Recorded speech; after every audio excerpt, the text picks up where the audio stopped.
ಒಬ್ಬನೇ ಕೂತ್ಕೊಂಡು ಕತೆ ಬರೆದಷ್ಟು ಸುಲಭ ಅಲ್ಲ ಅನ್ಸುತ್ತೆ ಮಾತಾಡೋದು. ಈ ಜರ್ನಿ ಎಲ್ಲ ಶುರುವಾಗಿದ್ದು ಅದಕ್ಕೆ ನಾನು ಫಸ್ಟ್ ಥ್ಯಾಂಕ್ಫುಲ್ ಆಗಿರ್ಬೇಕಾಗೋದು ವಿಲೋಕ್ ರಾಜ್ ಅವರಿಗೆ. ನಾನು ಪ್ರಾಬ್ಲಿ ಒಂದೂವರೆ ವರ್ಷದ ಹಿಂದೆ, ಅಂದ್ರೆ ಒಂದು ಫಸ್ಟ್ ಸಿನಿಮಾ ಮಾಡೋದು ಒಬ್ಬ ಡೈರೆಕ್ಟರ್ಗೆ ಅಥವಾ ರೈಟರ್ಗೆ ಎಷ್ಟು ಕಷ್ಟ ಅಂತ ಎಲ್ರಿಗೂ ಗೊತ್ತಿರ್ಬೋದು. ಆ ವಿಷಯ ನನಗೆ ಸುಲಭ ಆಗಿದ್ದು ಇವರಿಂದ. Thank you so much. So ಇವರ ಮೂಲಕ ನಾನು ರೇವಣ್ಣ ಸರ್ ಮತ್ತೆ ವಿನೋದ್ ಅಣ್ಣ ಅವ್ರ ಪರಿಚಯ ಆಯಿತು. ಪ್ರಾಬಬ್ಲಿ ಯಾವ ಇಂಡಸ್ಟ್ರಿಲೂ ಒಬ್ಬ ಡೆಬ್ಯೂ ಡೈರೆಕ್ಟರ್ಗೆ ಪ್ರೊಡ್ಯೂಸರ್ ಆ ಥರ ನೋಡ್ಲಿಕ್ಕಿಲ್ಲ, ಆ ಥರ ನೋಡ್ಕೊಂಡಿದ್ದಾರೆ ನಮ್ಮನ್ನ. ನಾವು ಕೇಳಿದಕ್ಕಿಂತ ಜಾಸ್ತಿನೇ ನಮಗೆ ಕೊಟ್ಟು ನಮ್ಮ ಕೈ ಸಿನಿಮಾ ಮಾಡಿಸ್ತಿದ್ದಾರೆ. ಅದನ್ನ ಚೆನ್ನಾಗಿ ಮಾಡೋದು ನಮ್ಮ ಕರ್ತವ್ಯ, ಅದನ್ನ ಮಾಡ್ತೀರಿ ಅಂತ ನಾನು ಹೇಳಕ್ ಇಷ್ಟಪಡ್ತೀನಿ, ಪ್ರಾಮಿಸ್ ಮಾಡಕ್ ಇಷ್ಟಪಡ್ತೀನಿ. ಈ ಸಿನಿಮಾ ಒಂದು ಪುತ್ತೂರು, ಸುಳ್ಯ, ಕಾಸರಗೋಡು ಈ ರೀಜನ್ ಅಲ್ಲಿ ನಡೆಯೋ ಒಂದು ಕಾಲ್ಪನಿಕ ಕತೆ ಇರೋ ಸಿನಿಮಾ. ಒಂದು ಸಿನಿಮಾದಲ್ಲಿ ಒಂದು ಭಾಗದ ಕಲ್ಚರು, ಆ ಭಾಗದ ಜನ, ಆ ಭಾಗದ ಭಾಷೆ, ಅದನ್ನೆಲ್ಲ ಅಳವಡಿಸ್ಕೊಂಡು ಮಾಡಿದ್ರೆ ಒಂದು ಸಿನಿಮಾ ಚೆನ್ನಾಗಿ ಬರುತ್ತೆ ಅಂತ ನನ್ನ ನಂಬಿಕೆ. ಅದು ನಾವು ಈಗ ಮಲಯಾಳಂ ಸಿನಿಮಾ ನೋಡಿದ್ರೆ ಅದರಲ್ಲಿ ತುಂಬಾ ಚೆನ್ನಾಗಿ ಮಾಡ್ತಿರೋ ವಿಷಯ ಅಂದ್ರೆ ಇದು. ಸೊ ಅದನ್ನೇ ಇಲ್ಲಿ ನಾವು ಮಾಡೋ ಪ್ರಯತ್ನ ಪಟ್ಟಿದ್ದೀವಿ. ಆದಷ್ಟು ಒಂದು ಭಾಗದ ನ್ಯಾಚುರಾಲಿಟಿ, ಆ ಭಾಗದ ಕಲ್ಚರ್, ಭಾಷೆ ಎಲ್ಲವನ್ನು ಇನ್ಕ್ಲೂಡ್ ಮಾಡ್ಕೊಂಡು ಈ ಸಿನಿಮಾ ಮಾಡ್ತಿದ್ದೀವಿ. ಆ ಭಾಗದ ಕಥೆಯನ್ನ ಹೇಳ್ಕೊಟ್ಟಿದ್ದೀವಿ. ಸೊ ವಿಜುವಲ್ಸ್ ನೋಡ್ದಂಗೆ ಇನ್ನ ಒಂದು ಅರ್ಧ ಶೂಟಿಂಗ್ ಬಾಕಿ ಇದೆ. ಸೊ ಆ ಅರ್ಧ ಶೂಟಿಂಗ್ ಆದ್ಮೇಲೆ ಇನ್ನಷ್ಟು ಹೇಳ್ತೀನಿ. ಸೊ ಪ್ಲೀಸ್ ಎಲ್ಲರೂ ನಿಮ್ಮ ಸಪೋರ್ಟ್ ನಮ್ಮ ಮೇಲೆ ಈ ತರನೇ ಇರಲಿ. This is just a beginning, will be coming back with more. Thank you. ಪ್ರಶ್ನೆ ಇದೆ ಮಾಧ್ಯಮದವರಿಂದ. ರಂಗಸ್ಥಳ ಅಂದ್ರೆ ಯಕ್ಷಗಾನದಲ್ಲಿ ಸ್ಟೇಜ್ಗೆ ರಂಗಸ್ಥಳ ಅಂತಾರೆ. ಸೊ ಎಲ್ಲ ಒಳ್ಳೆ ಪಾತ್ರ, ಕೆಟ್ಟ ಪಾತ್ರ ಎಲ್ಲ ಬಂದು ನಾರ್ಮಲ್ ಆಗಿ ಒಂದೇ ಸ್ಥಳದಲ್ಲಿ ನಿಂತು ಆಗುವ ಜಾಗ ರಂಗಸ್ಥಳ. ಸೊ ಕಥೆಯಲ್ಲಿ ಯಕ್ಷಗಾನ ಒಂದು ಇಂಪಾರ್ಟೆಂಟ್ ಭಾಗ ಆಗಿರುತ್ತೆ. ಹೀರೋ ಪಾತ್ರ ಯಕ್ಷಗಾನ ಕಲಾವಿದನಾಗಿರುತ್ತೆ. ಸೊ ಯಾವ ರೀತಿ ಜೀವನದಲ್ಲಿ ಒಳ್ಳೆಯವರು ಕೆಟ್ಟವರು ಇರೋ ಒಂದು ಊರು ಅಥವಾ ಒಂದು ಜಾಗ ಅವರಿಗೆ ಕಾಮನ್ ಗ್ರೌಂಡ್ ಆಗಿರುತ್ತೋ, ಯಕ್ಷಗಾನದಲ್ಲಿ ಅದೇ ರೆಪ್ರೆಸೆಂಟೇಷನ್ ಅಲ್ಲಿ ಯಕ್ಷಗಾನದ ಸ್ಟೇಜು ರಂಗಸ್ಥಳ ಒಳ್ಳೆ ಪಾತ್ರಗಳಿಗೂ ಕೆಟ್ಟ ಪಾತ್ರಗಳಿಗೂ, ಹೀರೋ ಪಾತ್ರಗಳಿಗೂ ವಿಲನ್ ಪಾತ್ರಗಳಿಗೂ ಅವರು ಯುದ್ಧ ಮಾಡುವ ಕಾಮನ್ ಜಾಗ ಆಗಿರುತ್ತೆ. ಸೊ ಅದೇ ತರ ಚಿತ್ರಕ್ಕೆ ರಂಗಸ್ಥಳ ಅಂತ ಇಟ್ಟಿರೋದು. ಆ ಒಂದು ಊರಲ್ಲಿ ಯಾವ ತರ ಹೀರೋ ಇರ್ತಾನೆ, ವಿಲನ್ ಇರ್ತಾನೆ, ಅವರ ನಡುವೆ ಸಂಘರ್ಷ ಇರುತ್ತೆ.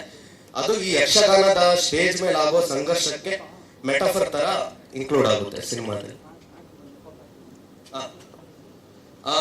ಭೂತಕೋಲ ಕತೆ ಸನ್ನಿವೇಶದಲ್ಲಿ ಬರುತ್ತೆ. ಅಂದ್ರೆ ನಾವು ಏನ್ ಮಾಡಿದೀವಿ ಅಂದ್ರೆ ಈ ಮಂಗಳೂರು ಅಥವಾ ನಮ್ಮ ಊರಲ್ಲಿರುವ ಕಲ್ಚರಲ್ಲಿ ಏನೇನು ಫ್ಯಾಕ್ಟರ್ಸ್ ಇದೆಯೋ, ಈ ಭೂತಕೋಲ ಇರ್ಬೋದು, ಕೋಳಿಕಟ್ಟೆ ಇರ್ಬೋದು, ಯಕ್ಷಗಾನ, ಕಬಡ್ಡಿ, ಸೊ ಏನೇನು ಈ ಊರಿನ ಹಳ್ಳಿ ಜಾನಪದದಲ್ಲಿರುವ ಫೆಸ್ಟಿವಲ್ಸ್ ಇದೆ, ಅದೆಲ್ಲ ಇದೆ ನಮ್ಮ ಸಿನಿಮಾದಲ್ಲಿ ಇನ್ಕ್ಲೂಡ್ ಮಾಡಿದೀವಿ. ಕಥೆಯಲ್ಲಿ ಬರೆದಿದ್ರು ಸನ್ನಿವೇಶಗಳಲ್ಲಿ ಇವೆಲ್ಲ ಬರುತ್ತೆ.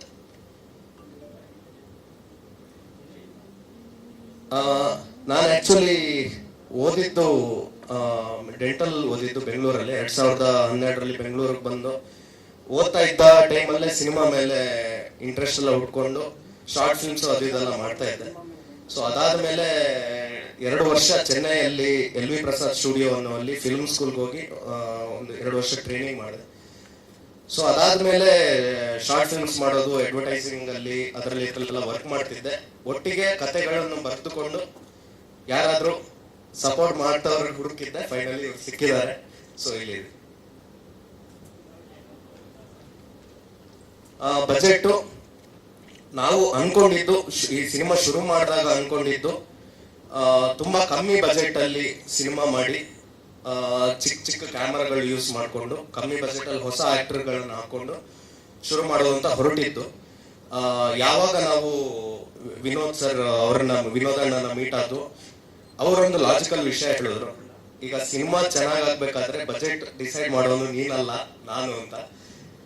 ಸೊ ನಾವು ಇಟ್ಕೊಂಡು ಹೋಗಿದ್ದು ಬಜೆಟ್ಗಿಂತ ಜಾಸ್ತಿನೇ ನಮಗೆ ಅವ್ರು ಕೊಟ್ಟು ಈ ಸಿನಿಮಾನ ಮಾಡಿಸಿದ್ದಾರೆ. ನಾವು ಆ ಬಜೆಟ್ಗೆ ತಕ್ಕಂಗೆ ಟೆಕ್ನಿಕಲಿ ಇರ್ಬೋದು, ಆರ್ಟಿಸ್ಟ್ ವೈಸ್ ಇರ್ಬೋದು, ಎಲ್ಲಾರ್ದನ್ನು ನಾವು ಎಷ್ಟು ಚೆನ್ನಾಗಿ ಹಾಕ್ಬೋದು ಅಷ್ಟು ಚೆನ್ನಾಗಿ ಹಾಕಿ, ಇಕ್ವಿಪ್ಮೆಂಟ್ಸ್ ಹಿಡಿದು ಎಲ್ಲದರಲ್ಲಿ ಅದೇ ತರ ಎಫರ್ಟ್ ಹಾಕ್ತಿದ್ದೀವಿ. ಒಟ್ಟಿಗೆ ಮನೋಜ್ ಸರ್ ಅಂತ ಆಕ್ಟರ್ ಒಂದು ಡೆಬ್ಯೂಟ್ ಸಿನಿಮಾದಲ್ಲಿ ನನಗೆ ಅವ್ರ ಜೊತೆ ವರ್ಕ್ ಮಾಡೋಕೆ ಸಿಗೋದು ನಂದು ಯಾವ ಜನ್ಮದ ಪುಣ್ಯನೋ ಗೊತ್ತಿಲ್ಲ sir. Thank you so much. So ಇದಕ್ಕೆಲ್ಲ ಕಾರಣ ಆಗಿದ್ದೆ ನಮ್ಮ ಪ್ರೊಡ್ಯೂಸರ್ಸ್ ನಮಗೆ ಕೊಡ್ತಿರೋ ಬಜೆಟ್. ಆ ಭಾಷೆ ಕಂಪ್ಲೀಟ್ ಈ ಪುತ್ತೂರು, ಸುಳ್ಯ ಆ ಸ್ಲ್ಯಾಂಗ್ ಅಲ್ಲಿ ಇರುತ್ತೆ. ಈಗ ಇವರು ಬೆಂಗಳೂರವರಾದ್ರೂ ಇವರು ಅದಕ್ಕೆ ಟ್ರೈನಿಂಗ್ ತಗೊಂಡು ಈಗ ಯಕ್ಷಗಾನನು ಕಲ್ತ್ಕೊಂಡು, ನಮ್ಮ ಅರ್ಜುನ್ ಕಜೆ ಅಂತ ಇದ್ದಾರೆ, ಅವರು ಇವ್ರಿಗೆ ಯಕ್ಷಗಾನದ ಹೇಳ್ಕೊಟ್ಟು ಭಾಷೆಯಲ್ಲೂ ಟ್ರೈನಿಂಗ್ ಮಾಡಿ, ಸೊ ಅವರು ಕಂಪ್ಲೀಟ್ ಆಗಿ ಆ ಭಾಗದ ಅಲ್ಲಿದ್ದು ಅಲ್ಲಿ ಹೋಗಿದ್ದು ಅವ್ರನ್ನೆಲ್ಲ ಅಬ್ಸರ್ವ್ ಮಾಡಿ ಆ ಭಾಷೆ ಕಲ್ತು ಯಕ್ಷಗಾನ ಕಲ್ತು ಇವ್ರು ಮಾಡ್ತಿದ್ದಾರೆ. ಆ ಸಾಂಗ್ಸ್ ಇರುತ್ತೆ ಫಿಲ್ಮ್ ಅಲ್ಲಿ. ಸಾಂಗ್ಸ್ ಸಪರೇಟ್ ಸೀಕ್ವೆನ್ಸ್ ತರ ಇರಲ್ಲ. ಫಿಲ್ಮ್ ಒಂದು 6 ಸಾಂಗ್ಸ್ ಇದೆ. 6 ಸಾಂಗ್ಸ್ ಆ ಸನ್ನಿವೇಶಗಳಲ್ಲೇ ಇನ್ಕ್ಲೂಡ್ ಆಗಿ ಒಂದು 6 ಸಾಂಗ್ಸ್ ಬರುತ್ತೆ ಫಿಲ್ಮ್ ಅಲ್ಲಿ. ಜೂಡಾ ಸ್ಯಾಂಡಿ ಅವರು ಮ್ಯೂಸಿಕ್ ಮಾಡ್ತಿರೋದು.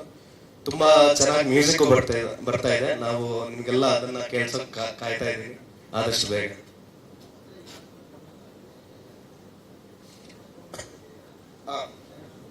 ಕತೆ ಒಂದು ಚಿಕ್ಕ ಊರು, ಕಾರ್ತೋಡಿ ಅನ್ನೋ ಒಂದು ಕಾಲ್ಪನಿಕ ಊರಲ್ಲಿ ನಡೆಯೋ ಕತೆ. ಆ ಊರಲ್ಲಿ ಹೀರೋ ಫ್ಯಾಮಿಲಿ, ಆ ಊರೇ ನಂದು ಅಂತ ಇರೋ ಒಬ್ಬ ಹೀರೋ, ಅಲ್ಲಿಗೆ ಕೇರಳದಿಂದ ಶಿಫ್ಟ್ ಆಗಿ ಬರೋ ಒಬ್ಬ ರಘುಪತಿ ಅನ್ನುವಂತ ಒಬ್ಬ ಕ್ಯಾರೆಕ್ಟರ್. ಈ ರಘುಪತಿ ಅನ್ನೋನು ಕೇರಳದಿಂದ ಈ ಊರಿಗೆ ಬಂದ ಮೇಲೆ ಈ ಊರಿನವ್ರಿಗೆ ಆಗೋ ಇನ್ಸೆಕ್ಯೂರಿಟಿ, ಆ ಊರಲ್ಲಿ ಇರೋ ಪೊಲಿಟಿಕಲ್ ಸಿನಾರಿಯೋಸ್ ಚೇಂಜ್ ಆಗಿ ಆ ಊರಲ್ಲೇ ಒಂದು ಕಿಚ್ಚ ಹತ್ತಿ ಉರಿಯುವಷ್ಟು ಆಗುವಂತ ಈವೆಂಟ್ಗಳು. ಇದು ಕಥೆಯ.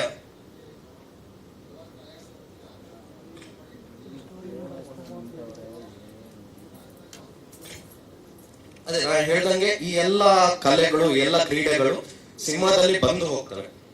ಮೇನ್ಲಿ ಯಕ್ಷಗಾನ ಅನ್ನೋದು ಇಡೀ ಸಿನಿಮಾಗೆ ಮೆಟಫರಿಕಲ್ ಆಗಿ ಹೋಗುತ್ತೆ. ಈಗ ಹೀರೋ ಯಕ್ಷಗಾನದ ಪಾತ್ರ ಮಾಡ್ತಿರ್ತಾನೆ, ಮತ್ತೆ ಸಿನಿಮಾದಲ್ಲಿ ಈ ಊರಲ್ಲಿ ಆಗುವ ಕತೆ ಮತ್ತೆ ಯಕ್ಷಗಾನದಲ್ಲಿ ಬರುವ ಕೆಲವು ಕತೆಗಳು ಅದರ ಕಂಪ್ಯಾರಿಸನ್ ಇರುತ್ತೆ ಸಿನಿಮಾದಲ್ಲಿ.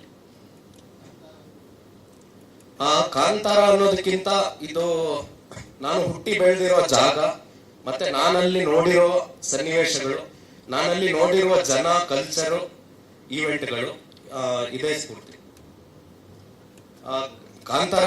ಕಾಂತಾರಕ್ಕಿಂತ ಮೊದಲೇ ಈ ಉಳಿದವರು ಕಂಡಂತೆ ಬಂದ ಟೈಮಿಂದಾನು ನನಗೆ ಎಕ್ಸೈಟ್ ಆಗಿದ್ದ ಒಂದು ವಿಷಯ ಏನಂದ್ರೆ, ಸಿನಿಮಾ ಬರೀ ಬೆಂಗಳೂರು ಅಥವಾ ಮೈಸೂರು ಈ ಭಾಗದಷ್ಟೇ ಮಾಡೋದಲ್ಲ, ಒಂದೊಂದು ಚಿಕ್ಕ ಚಿಕ್ಕ ಭಾಗದಿಂದಲೂ ಆ ಚಿಕ್ಕ ಚಿಕ್ಕ ಊರಿನ ಕಥೆಗಳನ್ನು ಸಿನಿಮಾ ಆಗಿ ನಾವು ದೊಡ್ಡ ಆಡಿಯನ್ಸ್ಗೆ ಆಲ್ ಓವರ್ ಕರ್ನಾಟಕಕ್ಕೆ ಹೇಳ್ಬೋದು ಅನ್ನುವಂಥದ್ದು. ಇದು ಉಳಿದವರು ಕಂಡಂತೆ ಬಂದಾಗಿಂದಾನು ನನ್ನ ತಲೆಯಲ್ಲಿದ್ದ ವಿಷಯ ಅದು. ಸೊ ಒಂಥರ ಅದೇ ಸ್ಫೂರ್ತಿ ನನಗೆ. ಒಂದು 45% to 50% ಶೂಟಿಂಗ್ ಆಗಿದೆ ಫಿಲ್ಮ್ದು. ನಾಳೆ ವಾಪಸ್ ಹೋಗಿ ನಾಡಿದಿಂದ ವಾಪಸ್ ಸೆಕೆಂಡ್ ಶೆಡ್ಯೂಲ್ ಶುರು ಆಗುತ್ತೆ. ಒಂದು 25 to 30 days ಆಫ್ ಶೂಟ್ ಬಾಕಿ ಇದೆ ಈಗ. ಎಲ್ಲ ಅದೇ ಜಾಗದಲ್ಲಿ, ಎಲ್ಲ ಸುಳ್ಯ, ಪುತ್ತೂರು ಸುತ್ತಮುತ್ತ shooting ನಡೀತಾರೆ.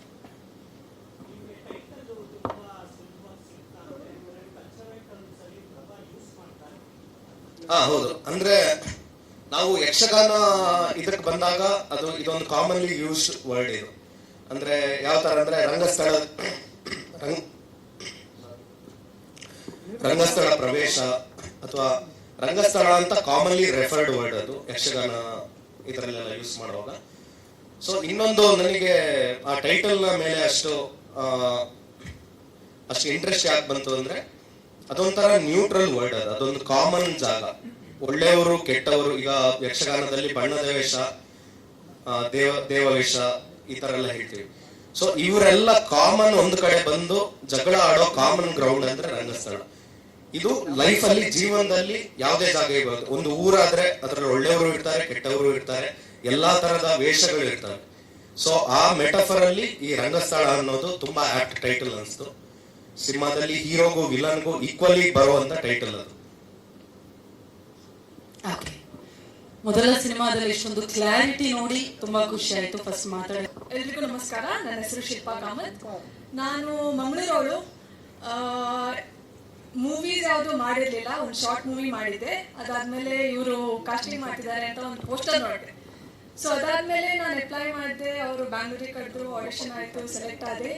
So first of all thank you Revanna sir, ಅವ್ರ ಮಕ್ಕಳು ನಿತಿನ್, ವಿಕ್ಕಿ ಕ್ಯಾರೆಕ್ಟರ್ಸ್ ಹೇಳ್ತಾ ಇದ್ದೀನಿ, ವಿನೋದ್ ರಾಜ್, ಸಂತೋಷ್ ಅವರು, ಎಲ್ರಿಗೂ ಥ್ಯಾಂಕ್ ಯು ನನಗೆ ಆಪರ್ಚುನಿಟಿ ಕೊಟ್ಟಿದ್ದಕ್ಕೆ.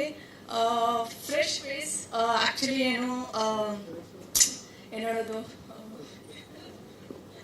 ಎಕ್ಸ್ಪೀರಿಯನ್ಸ್ ಏನೂ ಇಲ್ಲ. So I am very grateful. ನನಗೆ ಇಷ್ಟು ಒಳ್ಳೆ ಟೀಮ್ ಸಿಕ್ಕಿದೆ, ಎಲ್ಲರೂ ತುಂಬ ಸಪೋರ್ಟಿವ್ ಆಗಿದ್ದಾರೆ. ಸೊ ಥ್ಯಾಂಕ್ ಯು ಹೇಳಕ್ಕೆ ಇಷ್ಟಪಡ್ತೀನಿ. ಆ್ಯಂಡ್ ಗ್ರೇಟ್ ಆಕ್ಟರ್ಸ್ ಜೊತೆ ನಾನು ಆಕ್ಟ್ ಮಾಡ್ತಾ ಇದ್ದೀನಿ. So I am very grateful for that. Thank you sir, thank you ma'am. So ಎಲ್ರಿಗೂ ಥ್ಯಾಂಕ್ ಯು ಹೇಳಕ್ಕೆ ಇಷ್ಟಪಡ್ತೀನಿ. ಆ್ಯಂಡ್ ಹೀಗೆ ನಿಮ್ಮ ಸಪೋರ್ಟ್ ಇರಲಿ. Thank you. ಓಕೆ, ನನ್ನ ಪಾತ್ರ ಬಗ್ಗೆ ಹೇಳಬೇಕಾದ್ರೆ ಪಾತ್ರದ ಹೆಸರು ಸ್ವರ್ಣಿಕಾ ಅಂತ. ಸೊ ನಾನೊಂದು ವಿಲೇಜಲ್ಲಿ ಇರ್ತೀನಿ. ತುಂಬ ಹೇಳಕ್ಕೆ ಇಷ್ಟಪಡಲ್ಲ, ಯಾಕಂದರೆ ನೀವು ಮೂವಿ ನೋಡ್ಬಿಟ್ಟೆ ನಾನು ಫೋಟೋಗ್ರಾಫರ್ ಆಗಿದ್ದೀನಿ, ವೈಲ್ಡ್ ಲೈಫ್ ಫೋಟೋಗ್ರಾಫರ್ ಆಗಿದ್ದೀನಿ. ಒಂದು ಕಾರ್ಯಕ್ರಮಕ್ಕೆ ಮುಖ್ಯವಾಗಿ ಬಂದಿರುವಂತಹ ನಮ್ಮ ಡಾಕ್ಟರ್ ರೇವಣ್ಣ ಸರ್ ಹಾಗೂ ಮನೋಜ್ ಕೆ ಜೈನ್ ಸರ್ ಹಾಗೂ ನಮ್ಮ ಮಂಜುನಾಥ್ ಸರ್ ಆಗಿರ್ಬೋದು, ಶ್ರೀನಿವಾಸ್ ಸರ್ ಆಗಿರ್ಬೋದು, ಮನೋಜ್ ಕಿನಿ ಸರ್ ಆಗಿರ್ಬೋದು, ಹಾಗೆ ನಮ್ಮ ಮಾಧ್ಯಮ ಮಿತ್ರರು, ನಮ್ಮ ಬಂಧುಗಳಾದಂಥವರು, ಇವತ್ತು ನಾವೇನೇ ಸಿನಿಮಾ ಮಾಡಿ ಏನೇ ಮಾಡಿದ್ರು ಎಂಡ್ ಆಫ್ ದ ಡೇ ನಾವು ಸಿನಿಮಾ ಮಾಡಿದ್ದೀವಿ, ಅದನ್ನ ರಿಲೀಸ್ ಮಾಡ್ತಾ ಇದೀವಿ, ಪ್ರಮೋಟ್ ಮಾಡ್ತಾ ಇದೀವಿ ಅಂತ ಪ್ರತಿ ಮನೆಗೂ ತಿಳಿಸೋಂಥದ್ದು ಮಾಧ್ಯಮದವರು. ಸೊ ಇವತ್ತು ಅವ್ರಿಗೆ ನಾನು ನನ್ನ ಹೃದಯಪೂರ್ವಕ ಸ್ವಾಗತನ ಕೋರ್ತಾ ಇದ್ದೀನಿ. ಸೊ ಮಾತಾಡ್ಬೇಕು ಅಂದ್ರೆ ತುಂಬಾ ಇದೆ ರಂಗಸ್ಥಳದ ಬಗ್ಗೆ, ತುಂಬಾನೇ ಹಿಸ್ಟ್ರಿ ಇದೆ. ಲೈಕ್ ಒಂದು ಬಿಗಿನಿಂಗ್ ಏನ್ ಹೇಳ್ಬೇಕು ಅಂತಂದ್ರೆ, ನಾವು ಆಕ್ಚುಲಿ ನಾನು ಗಿರ್ಕಿ ಸಿನಿಮಾ ಆದ್ಮೇಲೆ ಈ ಸಿನಿಮಾ ಯಾಕೆ ಆಗ್ತಾ ಇಲ್ಲ, ಕನ್ನಡದಲ್ಲಿ ಯಾಕೆ ಹೊಸಬ್ರುಗಳಿಗೆ ಚಾನ್ಸ್ ಸಿಗ್ತಾ ಇಲ್ಲ, ಏನ್ ಆಗ್ತಾ ಇದೆ ಅಂತ ನನಗೆ ನಾನೇ ರಿಸರ್ಚ್ ಮಾಡಕ್ ಸ್ಟಾರ್ಟ್ ಮಾಡಿದೆ ನಾನು ಪ್ರತಿ ಸಿನಿಮಾ ಮಾಡ್ತಾ ಬಂದಾಗ. ಸೊ ಇವತ್ತವರೆಗೂ ನಾನು 9 ಸಿನಿಮಾಗಳನ್ನ ಮಾಡಿದ್ದೀನಿ ಕನ್ನಡ ಇದರಲ್ಲಿ. 8mm ಆಗಿರ್ಬೋದು, ಡಾಟಾ ಪಾರ್ವತಮ್ ಆಗಿರ್ಬೋದು, ಗಿರ್ಕಿ ಆಗಿರ್ಬೋದು, ಮಾಸ್ಟರ್ ಪೀಸ್ ಆಗಿರ್ಬೋದು, ಹೀಗೆ ಸುಮಾರು ಸಿನಿಮಾಗಳು ಮಾಡ್ತಾ ನಾನು ಲೈಕ್ ಏನ್ ಆಗ್ತಾ ಇದೆ, ಯಾಕೆ ಏನ್ ಪ್ರಾಬ್ಲಮ್ ಆಗ್ತಾ ಇದೆ ಅಂತ ನನಗೆ ನಾನೇ ನನ್ನನ್ನ ರಿಸರ್ಚ್ ಮಾಡಿದಾಗ ನನ್ಗನ್ಸ್ತು, ಓಕೆ ನಾನೇನೋ ರಾಂಗ್ ವೇ ಇದ್ದೀನಿ, ನಾನೊಂದು ರೈಟ್ ವೇ ನಾನು ಹುಡ್ಕೊಳ್ಬೇಕು ಅಂತ ಹೇಳಿ ಗಿರ್ಕಿ ಸಿನಿಮಾ ಆದ್ಮೇಲೆ ಒಂದು 20 ನಿರ್ದೇಶಕರನ್ನ ನಾನೇ ಹುಡ್ಕಕ್ ಸ್ಟಾರ್ಟ್ ಮಾಡಿದೆ. ಡೈಲಿ ಪ್ರತಿದಿನ ನಿರ್ದೇಶಕರನ್ನ ಹೋಗಿ ಕತೆ ಕೇಳೋದು, ಕತೆ ಜನಕ್ಕೆ ಇವತ್ತಿನ ಟ್ರೆಂಡ್ಗೆ ಯಾವ ತರ ಕೊಡ್ಬೇಕು, ಏನ್ ಮಾಡಬೇಕು, ಬೇರೆ ಈಗ ಮಲಯಾಳಂ ಸಿನಿಮಾಗಳು ಯಾಕೆ ಪ್ರತಿ ವೀಕಲ್ಲೂ ಒಂದೊಂದು ಸಿನಿಮಾಗಳು ಚೆನ್ನಾಗಿ ಬರ್ತಾ ಇರುತ್ತೆ, ಬೇರೆ ಭಾಷೆಗಳಲ್ಲಿ ಬರ್ತಾ ಇರುತ್ತೆ, ಬಟ್ ನಮ್ ಕನ್ನಡದಲ್ಲಿ ಬರ್ತಾ ಇರುತ್ತೆ. ಬಟ್ ಆದ್ರೆ ಹೊಸಬರುಗಳಿಗೆ, ನ್ಯೂ ಕಮರ್ಸ್ಗಳಿಗೆ ತುಂಬಾ ಕಡಿಮೆ. ಎಷ್ಟೋ ಸಲ ತುಂಬಾ ಸಿನಿಮಾ ಚೆನ್ನಾಗಿದ್ರು ನಾವು ಅನ್ಕೊಂಡು ಇದನ್ನ ರೀಚ್ ಆಗಕ್ ಆಗಲ್ಲ. ಸೊ ನಾನ್ ಏನ್ ನೋಡಿದೀನಿ ಅಂತ ಹೇಳಿದ್ರೆ, ಸಿನಿಮಾ ಒಂದ್ ಒಳ್ಳೆ ಕ್ವಾಲಿಟಿ ಇದ್ದು ಒಂದ್ ಒಳ್ಳೆ ಕಂಟೆಂಟ್ ಇದ್ರೆ ಖಂಡಿತ ಜನ ಗೆಲ್ಸ್ತಾರೆ ಅಂತ ನಾನು ಅನ್ಕೊಂಡೆ. ಸೊ ಮೋಸ್ಟ್ಲಿ ನಾನ್ ಮಾಡಿದ ಸಿನಿಮಾಗಳಲ್ಲಿ ಅದೆಲ್ಲ ಕಡಿಮೆ ಇತ್ತು ಅಂತ ಅನ್ಕೊಂಡು, ಸೊ ಹೀಗೆ ಹುಡುಕ್ತಾ ಸಿಕ್ಕಿದ್ದೆ ನನಗೆ Nitin Bharadwaj. So first time ಅವ್ರಿಗೆ ಸ್ಟೋರಿ ನಾನು ಪ್ರತಿ ಸತಿ ಡೈರೆಕ್ಟರ್ಗಳ ಹತ್ರ ಕತೆ ಕೇಳಿದಾಗ ನಾನು ಯಾವಾಗ್ಲೂ ಏನಾದ್ರು ಡೌಟ್ಸ್ ಹೇಳ್ತಿದ್ದೆ, ಆ ಕ್ಯಾರೆಕ್ಟರ್ ಹೆಂಗ್ ಬರುತ್ತೆ, ಇದು ಹೆಂಗ್ ಬರುತ್ತೆ, ಹಂಗೆ ಹೆಂಗೆ ಅಂತಲ್ಲ. For the first time Nitin story ಹೇಳಿದಾಗ ನಾನು ಯಾವುದೇ ರೀತಿ ಏನು ಮಾತಾಡ್ಲಿಲ್ಲ, ಏನು ಕ್ವಶನ್ ಕೇಳಲಿಲ್ಲ. ಓಕೆ, ಕಥೆನೇ ಹಿಂಗ್ ಹೇಳ್ತಾ ಇದ್ದಾರೆ ಅಂತ ಹೇಳಿ ಒಂದು 6 months ಅವ್ರ ಜೊತೆ ಟ್ರಾವೆಲ್ ಮಾಡಿದೆ. ಏನ್ ಮಾಡಿದ್ದಾರೆ, ಏನು ಹೇಗೆ ಅಂತ ಕಂಪ್ಲೀಟ್ ಟ್ರಾವೆಲ್ ಮಾಡಿ ನಾನು ಒಂದು ಬಿಸ್ನೆಸ್ ಹೆಂಗ್ ಮಾಡ್ಬೋದು, ಸಿನಿಮಾದ ಡಿಸ್ಟ್ರಿಬ್ಯೂಷನ್ ಹೆಂಗ್ ಮಾಡ್ಬೋದು, ಬೇರೆ ಎಲ್ಲಾನು ಕಲ್ತ್ಕೊಂಡೆ. ಪ್ರತಿ ಸಿನಿಮಾ ಮಾಡ್ಬೇಕಾದ್ರೂ ನಾನು ಬರೀ ಆಕ್ಟರ್ ಆಗಿ ಮಾತ್ರ ಮಾಡ್ತಾ ಇರಲಿಲ್ಲ. ಸಿನಿಮಾ ಒಂದು ಆಫೀಸ್ ಸ್ಟಾರ್ಟ್ ಆದ್ರೆ ಅದು ಡಿಸ್ಟ್ರಿಬ್ಯೂಷನ್ ಆಗಿ, ಒಂದು ಸೆನ್ಸಾರ್ ಆಗಿ, ಸಿನಿಮಾ ಫ್ಲಾಪ್ ಆಗ್ಲಿ ಹಿಟ್ ಆಗ್ಲಿ, ಅದು ಮುಗಿಯೋರ್ಗು ನಾನು ಟ್ರಾವೆಲ್ ಮಾಡ್ತಾ ಇದ್ದೆ. ಸೊ ಈ ತರ ನಾನು ಇಡೀ ಪ್ರತಿ ಸಿನಿಮಾದಲ್ಲೂ ನಾನು ಟ್ರಾವೆಲ್ ಮಾಡ್ತಾ ಇದ್ದೆ. ಸೊ ಹಾಗಾಗಿ ನಾನು ಒಂದು ಕಂಪ್ನಿ ತರ ಮಾಡ್ಬೇಕು, ಒಂದು ಸಾಫ್ಟ್ವೇರ್ ಕಂಪ್ನಿ ಹೆಂಗ್ ರನ್ ಆಗುತ್ತೆ ಆ ತರದ ಒಂದು ಕಂಪ್ನಿ ಮಾಡ್ಬೇಕು ಅಂತ ಹೇಳಿ ಫಸ್ಟ್ ಒಂದು ಸ್ಟೋರಿನ ಸೆಲೆಕ್ಟ್ ಮಾಡ್ಕೊಳ್ಳೋಣ ಅಂತ ಹೇಳಿ ನಾನು ಫಸ್ಟ್ ನಿತಿನ್ ಭಾರದ್ವಾಜ್ನ ನಾನು ಸೆಲೆಕ್ಟ್ ಮಾಡ್ಕೊಂಡೆ. ಅದಾದ್ಮೇಲೆ ನಾವು ರೇವಣ್ಣ ಸರ್ ಹತ್ರ ಹೋಗಿ, ಸರ್ ಈ ತರ ನಾವೊಂದು ಸ್ಟೋರಿ ಮಾಡಿದೀವಿ, ಹಿಂಗೆ ಈ ತರ ಪ್ರೊಡ್ಯೂಸ್ ಮಾಡ್ಬೇಕಾಗಿದ್ದೀನಿ ಅಂತ ಹೇಳಿದ್ರು. ಅವ್ರ ಮಗವರು ನನಗೆ ತುಂಬಾ ಆತ್ಮೀಯರು. ಆಕ್ಚುಲಿ ನನಗೆ ಅವ್ರ ಮಗವರಿಂದಾನೇ ನನಗೆ ರೇವಣ್ಣ ಸರ್ ಪರಿಚಯ ಆಗಿರೋದು. ಸೊ ಕತೆ ಎಲ್ಲ ಹೇಳಿದೆಲ್ಲ ಅವ್ರಿಗೆ ಎಲ್ಲ ಹೇಳಿದ್ಮೇಲೆ ಒಂದು 6 months ನಮ್ಮನ್ನ ಇಂಟರ್ವ್ಯೂ ಮಾಡಿದ್ರು. ನನ್ನ ಒಬ್ಬನೇ ಇಂಟರ್ವ್ಯೂ ಮಾಡಿ ನನ್ನ ಹತ್ರನೇ ಯಾಕೆ ನೀನು ಪ್ರೊಡ್ಯೂಸ್ ಮಾಡಿ, ನಾವೇ ಯಾಕೆ ನೀನು ಪ್ರೊಡ್ಯೂಸ್ ಮಾಡಬೇಕು, ನಿನಗೆ ಯಾಕೆ ಮಾಡಬೇಕು. ಸೊ ಈ ತರ ಸೇಮ್ ಒಂದು ಸಾಫ್ಟ್ವೇರ್ ಕಂಪ್ನಿ ಯಾವ ತರ ಇಂಟರ್ವ್ಯೂ ಮಾಡ್ತಾರೋ ಸೇಮ್ ಅದೇ ರೀತಿ 6 ಮಂತ್ ನನ್ನ ಇಂಟರ್ವ್ಯೂ ಮಾಡಿದ್ರು. ನನ್ನನ್ನು ಇಂಟರ್ವ್ಯೂ ಮಾಡಿ, ಡೈರೆಕ್ಟರ್ ಇಂಟರ್ವ್ಯೂ ಮಾಡಿ, ಮತ್ತೆ ಸಂತೋಷ್ ಅವ್ರು, ಹೀಗೆ ನಮ್ಮನ್ನೆಲ್ಲ ಇಂಟರ್ವ್ಯೂ ಮಾಡಿ ಏನ್ ಮಾಡ್ತಿದ್ದಾರೆ ಇವ್ರು ಮಾಡೋಂತ ಗುರಿ ಮೇಲೆ ಇವ್ರಿಗೆ ಆಸಕ್ತಿ ಇದೆಯಾ ಇಲ್ವಾ, ಈ ತರ ಸುಮಾರು ಕ್ವಶನ್ಸ್ಗಳಾಗಿ ಕೊನೆಗೆ ನಾವು ಕತೆ 6 ಮಂತ್ಸ್ ಆದ್ಮೇಲೆ ಅವ್ರ ಮನೆ ಕರೆದು ಕತೆ ಹೇಳಕ್ಕೆ ನಮ್ಮನ್ನ ಇನ್ವೈಟ್ ಮಾಡಿದ್ರು. ಸೊ ಕತೆ ಹೇಳಾದ್ಮೇಲೆ ಎಷ್ಟು ಬಜೆಟ್ ಅಂತ ಕೇಳಿದ್ರು. ಸೊ ಯೂಶಲಿ ಈಗ ಸಿನಿಮಾ ಇಂಡಸ್ಟ್ರಿ ನಾವು ಯಾರಾದ್ರೂ ಪ್ರೊಡ್ಯೂಸರ್ ಹೋಗ್ಬಿಟ್ಟು ಇಷ್ಟು ಬಜೆಟ್ ಇದೆ ಅಂತ ಹೇಳಿದಾಗ ಅವರು 1 ಕೋಟಿ ಅಂತ ಹೇಳಿದಾಗ 1 ಕೋಟಿ ಆಗಲ್ಲಪ್ಪ 50 ಲಕ್ಷ ರೂಪಾಯಿ ಮಾಡಪ್ಪ ಅಂತ ಹೇಳೋದು. ಸೊ ನಾವು ಹೊಸಬ್ರು ಓಕೆ ಒಂದು ಕಡಿಮೆ ಇಟ್ಕೊಂಡು ಒಂದು ಯಾವ ತರ ಮಾಡೋಣ ಅಂತ ಹೇಳಿ ಒಂದಷ್ಟು ಪ್ಲಾನ್ಗಳು ಮಾಡ್ಕೊಂಡಿತ್ತು. ಬಟ್ ಅಲ್ಲಿ ಹೋದಾಗ ಅವರು ವಿನೋದಣ್ಣ ಡೈರೆಕ್ಟ್ ಆಗಿ ಈ ತರ ಇಷ್ಟು ಬಜೆಟ್ ಅಲ್ಲಿ ಮಾಡ್ತಿದ್ರೆ ಈ ಬಜೆಟ್ ಅಲ್ಲಿ ಆಕ್ಸಿನ್ ಮಾಡ್ತಾರೆ ಹೋಗ್ರ ಅಷ್ಟೇ ಅಂತ ಅಂದ್ಬಿಟ್ಟು ಲೈಕ್ ನಾವು ಶಾಕು ಏನ್ ಮಾಡೋದು ನಿಂಗೆ ಹೇಳ್ತಾರಲ್ಲ ಅಂತ ಹೇಳಿ, ಅಣ್ಣ ಓಕೆ ನೋಡಿ ನಿಮ್ ಕತೆ ಇಷ್ಟ ಇಲ್ಲ ಅಂದ್ರೆ ಪರವಾಗಿಲ್ಲ, ಆಯ್ತು ನಾವು ಬೇರೆ ಯಾರನ್ನ ನೋಡ್ಕೊಳ್ತೀವಿ, ಪರವಾಗಿಲ್ಲ ನಿಮ್ಗೆ ಇಷ್ಟ ಇಲ್ಲ ಮಾಡ್ಬೇಡಿ ಅಂತ ನೋಡು. ಅದನ್ನೆಲ್ಲ ಮಾತಾಡಕ್ ಹೋಗ್ಬೇಡ, ನೀವು ಬಂದಿರೋದು ಕತೆ ಮಾಡೋದಕ್ಕೆ, ಸಿನಿಮಾ ಮಾಡೋದಕ್ಕೆ, ದುಡ್ಡು ಹಾಕಕ್ ನಾನಿದ್ದೀನಿ, ನೀನ್ ದುಡ್ಡು ಬಗ್ಗೆ ತಲೆ ಕೆಡಿಸ್ಕೊಬೇಡ, ಸಿನಿಮಾ ಮಾಡಿ ಅಂತ ಹೇಳಿ ಅವತ್ತು ನಮ್ಮ ಜರ್ನಿನ ಸ್ಟಾರ್ಟ್ ಮಾಡಿ ಇವತ್ತು ಇಲ್ಲಿವರೆಗೂ ಕರ್ಕೊಂಡ್ ಬಂದಿದ್ದಾರೆ. ಸೊ ನಾವು ಏನ್ ಅನ್ಕೊಂಡಿದ್ವೋ ಅದಕ್ಕೆ 10 ಪಟ್ಟು ನಮ್ಗೆ ದುಡ್ಡನ್ನ ನಮ್ಗೆ ಕೊಟ್ಟು ಸಿನಿಮಾ ಮಾಡ್ತಾ ಇದ್ದಾರೆ. ನಮ್ಮನ್ನೆಲ್ಲ ಕಂಪ್ನಿ ಎಂಪ್ಲಾಯಿಗಳ ತರ ನಮ್ಮನ್ನ ಟ್ರೀಟ್ ಮಾಡಿ ಪ್ರತಿ ತಿಂಗಳು ನಮ್ಗೆ ಕಂಪ್ನಿ ರೀತಿಯಲ್ಲಿ ನಮ್ಗೆ ಸ್ಯಾಲರಿನೂ ಸಹ ಕೊಡ್ತಾ ಇದ್ದಾರೆ. ಇಲ್ಲಿರೋ ಪ್ರತಿಯೊಬ್ರು ಟೆಕ್ನಿಷಿಯನ್ಸ್ ಆಗಲಿ ಎಲ್ರಿಗೂ ಅಷ್ಟೇ ಒಂದು ಸ್ಯಾಲರಿ ಆಗಿರ್ಬೋದು, ಪ್ರತಿಯೊಬ್ಬರಿಗೂ ಒಂದು ಪ್ರಾಪರ್ ಆಗಿ ಹೋಗ್ತಾ ಇದೆ. ಇದೊಂದು ಕಂಪ್ನಿ ತರ ನಾವು ಫಾರ್ಮ್ ಮಾಡಿ ಲೈಕ್ ಹೀಗೆ ನಂತರ ಇರುವಂತ ಹೊಸಬ್ರುಗಳಿಗೆ ಪ್ರತಿಯೊಬ್ಬರಿಗೂ ಈ ಒಂದು ಕಂಪ್ನಿಯಿಂದ ಅವಕಾಶ ಸಿಗ್ಬೇಕು ಅನ್ನೋದೇ ನನ್ನ ಒಂದು ಏನು ಸಾರಿ ವರ್ಡ್ ಸಿಗ್ತಾ ಇಲ್ಲ, ಉದ್ದೇಶ, ಆಸೆ. ಸೊ ಇದು ನನ್ನ ಇಂಟೆನ್ಷನ್ ಇರೋದು. ಸೊ ಕನ್ನಡ ಇಂಡಸ್ಟ್ರಿ ಏನಾದ್ರು ಮಾಡ್ಬೇಕು ಹೊಸದಾಗಿ ಏನಾದ್ರು, ಯಾಕಂದ್ರೆ 100 ಸಿನಿಮಾಗಳು ಬರುತ್ತೆ, ಎಷ್ಟೋ ಸಿನಿಮಾಗಳು ಬರುತ್ತೆ, ನಾವೆಲ್ಲ ಹೈಲೈಟ್ ಆಗ್ಬೇಕು, ನಾವು ಕಾಣಿಸ್ಕೋಬೇಕು ಅಂತಂದ್ರೆ ಆ 100ರಲ್ಲಿ ಒಬ್ರು ನಾವೇನಾದ್ರು ಡಿಫ್ರೆಂಟ್ ಆಗಿ ಮಾಡ್ಬೇಕು ಅನ್ನೋದೇ ನಮ್ದು ಇಂಟೆನ್ಷನ್ ಆಗಿತ್ತು. ಅದಕ್ಕೆ ನಮ್ಮ ರೇವಣ್ಣ ಸರ್ ಅವರ ಸಂಪೂರ್ಣ ಸಪೋರ್ಟ್ ಇದೆ ನಮ್ಗೆ. ಹಾಗೆ ನಮ್ಮ ಟೆಕ್ನಿಕಲ್ ಟೀಮ್ ಬಗ್ಗೆ ಹೇಳ್ಬೇಕು ಅಂತಂದ್ರೆ DOP ಇನೋಶ್ ಆಗಿರ್ಬೋದು, ಆರ್ಟ್ ಡೈರೆಕ್ಟರ್ ಪ್ರಭಾಕರನ್ ಆಗಿರ್ಬೋದು, ರಾಹುಲ್ ಆಗಿರ್ಬೋದು, ಮತ್ತೆ ನಮ್ಮ ಐಡಿಗಳಾದಂತ ಕಾರ್ತಿಕ್ ಆಗಿರ್ಬೋದು, ಮತ್ತೆ ಸುಮಾರು ಆಕ್ಟರ್ಸ್ ಗಳಿದ್ದಾರೆ, ಮ್ಯಾಮ್ ಇದ್ದಾರೆ, ಸೊ ಹೀಗೆ ಹೀರೋಯಿನ್, ಸೊ ಸುಮಾರು ಜನ ಎಲ್ರು ಅವ್ರು ಏನಂತಂದ್ರೆ ಪ್ರತಿಯೊಬ್ರು ಈಗ ನಾನ್ ಈ ಹಿಂದೆ ಮಾಡಿದ ಸಿನಿಮಾಗಳೆಲ್ಲ ಹೆಂಗಾಗ್ತಿತ್ತು ಅಂತಂದ್ರೆ ಲೈಕ್ ಎನರ್ಜಿನ ಅದಕ್ಕೂ ಇದಕ್ಕೂ ಕಂಪೇರ್ ಮಾಡಿದ್ರೆ ಈ ಎನರ್ಜಿ ಬೇರೆ ತರ ಇದೆ. ಪ್ರತಿಯೊಬ್ರು ಏನಂದ್ರೆ ಒಂದು ಅವಾರ್ಡ್ ಬರ್ಬೇಕು, ನನ್ನ ಸಿನಿಮಾ ಏನೋ ಒಂದು ಆಗ್ಬೇಕು, ಈ ತರದವ್ರೆ ಜಾಸ್ತಿ ಇದ್ದಾರೆ. ಸೊ ಈ ತರದ್ ನಾನು ಹಿಂದೆ ನೋಡಿರ್ಲಿಲ್ಲ. ಸಿನಿಮಾ ಮಾಡ್ತಿದ್ದು ಕಮರ್ಷಿಯಲ್ ಹಿಟ್ ಆಗ್ಬೇಕು, ಈ ತರದೇ ನಾವು ನೋಡ್ತಾ ಇದ್ದಿದ್ದು. ಬಟ್ ಇಲ್ಲಿರೋ ಪ್ರತಿಯೊಬ್ರು ಮೇಕಪ್ ಅವ್ರ ಆಗಿರ್ಬೋದು, ಕಾಸ್ಟ್ಯೂಮ್ ಅವ್ರ ಆಗಿರ್ಬೋದು, ಪ್ರತಿಯೊಬ್ರು ಒಂದು ಅವಾರ್ಡ್ ತಗೋಬೇಕು, ಇಂಟರ್ನ್ಯಾಷನಲ್ ಅವಾರ್ಡ್ ತಗೋಬೇಕು ಅನ್ನೋರೆ ಇವ್ರಿಗೆಲ್ಲ ಆಸೆ ಇರೋದು. ಸೊ ಇದೊಂಥರ ನಮ್ಗೊಂಥರ ಥ್ರಿಲ್ ಅನ್ಸ್ತಾ ಇದೆ, ಇವ್ರ ಜೊತೆ ವರ್ಕ್ ಮಾಡೋದಕ್ಕೆ ಒಂಥರ ಖುಷಿ ಆಗ್ತಾ ಇದೆ. ಸೊ ಮಾತಾಡೋದಕ್ಕೆ ಇನ್ನೂ ತುಂಬಾ ಇದೆ, ತುಂಬಾ ಮಾತಾಡ್ತಾ ಇದ್ದೀನಿ ನಾನು. ಸೊ ನೆಕ್ಸ್ಟ್ ಸಿನಿಮಾನ ಕಂಪ್ಲೀಟ್ ಮಾಡಿಕೊಂಡು ಮತ್ತೆ ನಾವು ಪ್ರೆಸ್ ಮೀಟ್ ಮಾಡಿ ಸಿನಿಮಾ ಆದ್ಮೇಲೆ ಅದ್ರ ಬಗ್ಗೆ ಮಾತಾಡೋಣ. ಸೊ ಇವತ್ತು ಈ ಕಾರ್ಯಕ್ರಮಕ್ಕೆ ಬಂದಿದಂತ ಎಲ್ಲರಿಗೂ ನನ್ನ ನಮಸ್ಕಾರಗಳು. ಹಾಗೂ ಮನೋಜ್ ಕೇಜನ್ ಸರ್ ಆಗಿರ್ಬೋದು, ರೇವಣ್ಣ ಸರ್ ಆಗಿರ್ಬೋದು, ಸ್ಲಿಬಾ ಸರ್, ನಿಮ್ಮೆಲ್ರಿಗೂ ಅಷ್ಟೇ ನನ್ನ ನಮಸ್ಕಾರಗಳು.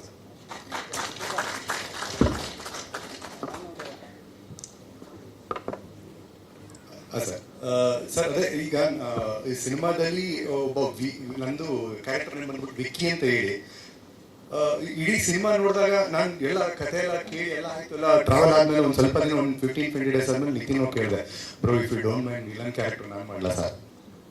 ಓಕೆ, ಆ ತರ ಇದೆ. ಪ್ರತಿಯೊಂದು ಕ್ಯಾರೆಕ್ಟರ್ನು ಲೈಕ್ ಪ್ರತಿಯೊಂದು ಕ್ಯಾರೆಕ್ಟರ್ಗೂ ಸ್ಕೋಪ್ ಇದೆ. ಯಾವ್ದೋ ಒಂದು ಕ್ಯಾರೆಕ್ಟರ್ ಹಿಂಗ್ ಸುಮ್ಮನೆ ಬಂದು ಹಿಂಗೆ ಹೋಗುತ್ತೆ ಅನ್ನೋ ತರನೇ ಇಲ್ಲ. ಸಿನಿಮಾ ನೋಡಿದಾಗ ಲೈಕ್ ಪ್ರತಿ ಕ್ಯಾರೆಕ್ಟರ್ನು ನೆನಪಾಗ್ತಾರೆ, ಯಾವ ಕ್ಯಾರೆಕ್ಟರ್ನು ಸುಮ್ಮನೆ ಬಂದು ಹೋಗಲ್ಲ. ಸೊ ನನಗೆ ಈ ನಿತಿನ್ ಬರ್ದಿರೋ ಕ್ಯಾರೆಕ್ಟರ್ ಅಲ್ಲಿ ಯಾವ ಕ್ಯಾರೆಕ್ಟರ್ ಕೊಟ್ಟು ನೀನು ಇದು ಮಾಡೋದು ನಾನು ಮಾಡ್ತಿದ್ದೆ.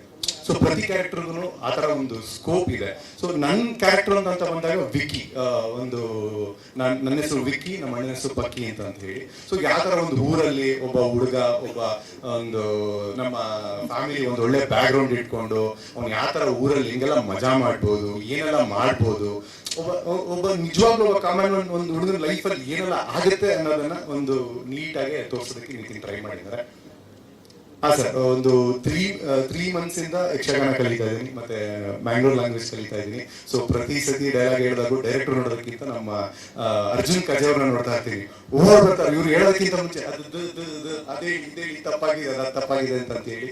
ಸೊ ಅರ್ಜುನ್ ಕಜೆ ಅವ್ರಿಗೂ ನಾನು ಥ್ಯಾಂಕ್ಸ್ ಹೇಳೋದಕ್ಕೆ ಇಷ್ಟಪಡ್ತೀನಿ. ಸೊ ತುಂಬಾ ಚೆನ್ನಾಗಿ ಟ್ರೈನ್ ಅಪ್ ಮಾಡ್ತಾ ಇದ್ದಾರೆ ಸರ್. ಸೊ ಈಗ ನಾರ್ಮಲಿ ನಾನು ಈಗ ಲಾಸ್ಟ್ ಸಿನಿಮಾಗಳೆಲ್ಲ ಮಾಡ್ತಾ ಇದ್ದಾಗ ಅಷ್ಟು ಕ್ಯಾರೆಕ್ಟರೇಷನ್ಸ್ ಆಗಲಿ, ಒಂದು ಲ್ಯಾಂಗ್ವೇಜ್ ಆಗಲಿ, ಇದಕ್ಕೆ ಯಾವುದಕ್ಕೂ ನಾನು ಇದು ಮಾಡ್ತಾ ಇಲ್ಲ. ಈ ಪಂಚೆ ಉಡ್ಕೊಳ್ಳೋದೇ ಅಷ್ಟೇ. ನನಗೆ ಆ ಕ್ಯಾರೆಕ್ಟರ್ ಪಂಚೆ ಉಡ್ಕೊಂಡಾದ್ಮೇಲೆ ನನಗೆ ಅನಿಸ್ತದೆ ಇನ್ಮೇಲೆ ಪಂಚನೆ ಉಡ್ಕೊಬೇಕು, ಆ ಥರ ಫೀಲ್ ಆಗ್ತಾ ಇದೆ. ಸೊ ಟೋಟಲಿ ನನಗೆ ನಾನೇ ಚೇಂಜ್ ಆಗ್ತಾ ಇದ್ದೀನಿ ಸರ್. Thank you. ಎಲ್ರಿಗೂ ನಮಸ್ಕಾರ. ಎಲ್ಲ ಚೆನ್ನಾಗಿದ್ದೀರಾ? Thank you. இந்த 2 டயலாக் 3 மணி நேரமா நான் இப்போ கற்றுக்கிட்டே இருக்கேன். அது ஏதோ சின்ன தப்பு வந்தால் பிரச்சனை இல்லை. என்னதான் இந்த கன்னட பாஷைன்னா அவ்வளோ தெய்வீகமான பாஷை, நான் அப்படிதான் பார்க்குறேன். இங்கே நாங்கள் அம்மா எல்லாம் எவ்வளோ விளக்கமாக கிளாரிட்டியாக அந்த சான்ஸ்கிரிட் எல்லாம் மிக்ஸ் பண்ணி இதை நம்ம கன்னட லாங்குவேஜ் சொல்லும்போது ரொம்ப ரொம்ப சந்தோஷமாக கேட்டுக்கிட்டே இருந்தது. எனக்கு மேங்களூர் வந்தால் அவ்வளோ கன்னடிக்கா ஃப்ரெண்ட்ஸ் இல்லை, அதனால் கன்னடா ரொம்ப ரொம்ப கம்மி தான் எனக்கு தெரியும். என்னோட டாக்டர் இங்கே கிரைஸ்ட் காலேஜ் தான் படிச்சிருந்தது. அப்போ இடையில அவளை பார்க்கறதுக்காக வந்துருக்குறாரு. ரிலேட்டிவ்ஸ் எல்லாம் மலையாளிஸ் தான், அதனால தான். அப்புறம் ஒரு சின்ன எக்ஸ்பீரியன்ஸ்னா ஒரு 15 years பேக் உக்ர நரசிம்ஹா சொல்லிட்டு ஒரு படம் பண்ணியிருந்தேன். ஒரு மாதிரி ஒரு சப்போர்ட்டிங் கேரக்டர் தான் பண்ணேன். அந்த படம் ரிசல்ட் என்னன்னு கரெக்டாக எனக்கு தெரியாது. அன்னைக்கு கொஞ்சம் கொஞ்சம் டைலாக் சொல்லிப்பேன். அப்புறம் இது பேசுறதுக்கு எல்லாம் தெரியாது. தமிழ் உங்களுக்கு ஓகே தான் நினைக்கிறேன்ல? தமிழ் தெரியுமா? மலையாளத்தை விட பெட்டர். இந்த மனோஜ் என்னன்னு சொல்லி எதை பிடிச்சதா? அப்ப இது என்ன பொறுத்த வரைக்கும் இது பெரிய ஒரு ப்ரௌடான மூமெண்ட். ஆனா ஒரு ஆர்டிஸ்ட் வந்து இன்னொரு ஸ்டேட்ல வேறொரு லாங்குவேஜ்ல போகும்போது அவ்வளோ இம்பார்ட்டண்டான கேரக்டர் கிடைக்கிறது ரொம்ப அதிர்ஷ்டம். அதான் எனக்கு ரங்கஸ்தலா அந்த ஃபிலிமிலோட எனக்கு வந்து சேர்ந்திருக்கிறது. அதுக்கு வாய்ப்பு கொடுத்தா director Nitin, producer Revanna sir, என்னை இந்த படத்துக்கு கூட்டிட்டு வந்த ஸ்லீபா, என்னோட டியரஸ்ட் ஃப்ரெண்ட் ஸ்லீபா, நம்ம ஃப்ரெண்ட் மனோஜ் கின்னஸ் ஆர்டிஸ்ட், நல்ல ஆர்டிஸ்ட், நல்ல காமெடி ஆர்டிஸ்ட், இப்போ நிறைய படங்கள் பண்ணிட்டு இருக்கு. அர்ஜுன், சுமின், ரொம்ப டியர் சுமின், எல்லாரும் நம்ம வினோத்ராஜ், இவ்வளோ டெடிகேட்டான ஆக்டர் நான் பார்க்கவே இல்லை. அவர் அங்கே இருந்து அங்கே பெங்களூர்ல என்ன கொஸ்டின் இருக்கோ அப்படிதான் இங்கே வந்திருக்கு. நான் எல்லாம் வந்து லோன்ஸ் தானே, அதனால கொஞ்சம் நல்ல பேண்ட் ஷர்ட் எல்லாம் போட்டு வந்திருக்கு. அவர் அப்போ கூட கேரக்டர்ல இருந்து மாறவே இல்லை. நீங்க உங்களுக்கு யோசிச்சு தானே இல்லை அவரை பார்த்து